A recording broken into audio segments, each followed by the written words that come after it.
ಸಖತ ಮಾಡಿದ್ಯಾ ಚೆನ್ನಾಗಿ ಮಾಡಿದ್ಯಾ ಅಂತ. ತುಂಬ ಚೆನ್ನಾಗಿ ಮಾಡಿದ್ಯಾ. And director Puneeth and Imman sir ತಮ್ಮನ್ನು ಭೇಟಿ ಮಾಡಿ ತುಂಬ ಖುಷಿ ಆಯಿತು. ಮನೇಲಿ ತಮ್ಮನ್ನು ನೋಡಿ ಭಾಳ ಖುಷಿ ಆಯಿತು. ಭಾಳ ಚೆನ್ನಾಗಿ ಹಾಡಿದ್ದೀರಿ.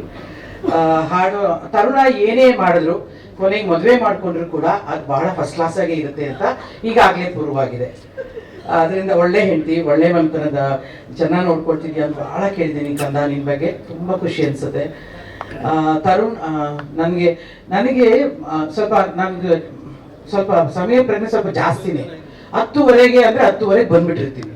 ಈ ನನ್ನ ಮಗನೇ ಲೇಟಾಗಿ ಬಂದ. ಆಮೇಲೆ ಏನಂದ ನನಗೆ, ಕಾರಲ್ಲಿ ಕೂತ್ಕೊಳ್ಳಿ ಇಳಿಬೇಡಿ, ನಾ ಬಂದೆ. ನನಗೆ ಗೊತ್ತಿರಲಿಲ್ಲ ನೀವಿಬ್ರು ಬರೋದು. ನಿಮಗೂ ಗೊತ್ತಿರ್ಲಿಲ್ವಾ? ನಿಮ್ಗೆ ಗೊತ್ತಿದ್ರೆ ಅವಳು ಹೆಂಗೂ ಬರ್ತಾಳೆ ಬಿಡೋ ಅಂದ್ಬಿಟ್ಟು ನಾನು ಸುಮ್ಮನೆ ಆಗ್ಬಿಡ್ತಿದ್ದೆ. ನಾನು ಹಂಗೆ ತಪ್ಪಿಸ್ಕೊಳಕ್ಕೆ ಹೇಳ್ತಿದ್ದೆ. ಶ್ರುತಿ ಬರ್ತಾಳೆ, ಸುಧಾರಣೆ ಬರ್ತಾರೆ, ಅವ್ರಿಬ್ರು ಬರ್ತಾರಲ್ವ, ನಾನು ಯಾಕೆ ಅನ್ಬಿಡುವೆ ನಾನು. ಯಾಕಂದ್ರೆ ನನಗೇನೋ ಬೇರೆ ಕೆಲಸದಲ್ಲಿ ಸಿಕ್ಕಾಕೊಂಡಿರೋದ್ರಿಂದ ತಪ್ಪಿಸ್ಕೊಳಕ್ಕೆ ಈಸಿ ಆಗಿರೋದು. ಕಳ್ಳ ನೀನು, ನಮ್ಗೆ ಯಾರಿಗೂ ಹೇಳ್ಕೊಂಡಿಲ್ಲ ನೋಡು. ಬಟ್ ಸಾಂಗ್ ತುಂಬಾ ಚೆನ್ನಾಗಿದೆ ಕಣೋ. ಪಿಕ್ಚರ್ ಚೆನ್ನಾಗಾಗ್ಲಿ ಅಂತ ಬಯಸ್ತೀನಿ. ರಾಜು ನೀನೇ ಪ್ರೊಡ್ಯೂಸ್ ಮಾಡಿರೋದು ನನಗೆ ಈಗಲೇ ಗೊತ್ತಾಗಿದ್ದು. ಪ್ರೆಸೆಂಟ್ ಅಂದ್ರೆ ಪ್ರೊಡ್ಯೂಸೇ ಕಣೋ.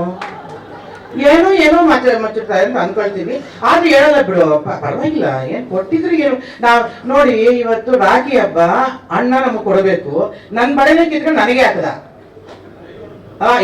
ಸುಮ್ಮನೆ ಡೈ ಹೊಡಿದ್ರೆ ನಾನ್ ಬೇಕಾದ್ರೆ ಹೊಡಿತೀನಿ ಇಂದಾನೆ.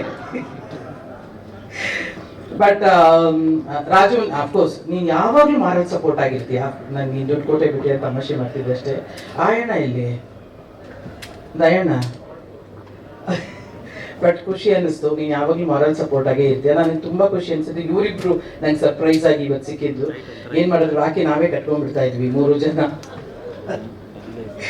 ಬಟ್ ತುಂಬಾ ಒಳ್ಳೇದಾಗ್ಲಿ ಈ ಸಿನಿಮಾಕ್ಕೆ. ಯಾಕಂದ್ರೆ ಒಳ್ಳೆ ಸಿನಿಮಾಗಳನ್ನ ಖಂಡಿತ ಪ್ರೇಕ್ಷಕ, ಅದರಲ್ಲೂ ಕನ್ನಡ ಪ್ರೇಕ್ಷಕ ಕೈ ಬಿಡೋದಿಲ್ಲ ಅನ್ನೋದಕ್ಕೆ ಈಗಾಗಲೇ ಹಲವಾರು ಸಿನಿಮಾಗಳು ಯಶಸ್ವಿಯಾಗಿ ನಡೀತಿರೋದೇ ಸಾಕ್ಷಿಯಾಗಿ ನಿಂತಿದೆ. ಅದರಿಂದ ಈ ಸಿನಿಮಾ ಚೆನ್ನಾಗಾಗಲಿ ಅಂತ ಬಯಸ್ತೀನಿ.